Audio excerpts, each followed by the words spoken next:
মছজিদ ভঙাসকলৰ বিৰুদ্ধে একশ্যন আৰম্ভ কৰিলে উচ্চতম ন্যায়ালয়ে। দেশৰ সৰ্বোচ্চ ন্যায়ালয়ক অৱমাননা কৰি কিয় ভঙা হ'ল মছজিদ, উত্তৰ লাগে ন্যায়ালয়ক।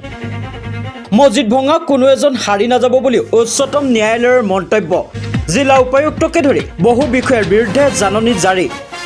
মছজিদ ভাঙি চুৰমাৰ কৰাসকলৰ সন্মুখত ভয়ংকৰ বিপদ। যিকোনো মুহূৰ্তত ভয়ংকৰ বিপদত পৰিব মছজিদ ভঙা আৰক্ষীসকল। জাষ্টিছ বি আৰ গগৈৰ বিচাৰপীঠ জিলা উপায়ুক্তসহ বহু বিষয়াৰ বিৰুদ্ধে জাৰি কৰিলে এই জাননী।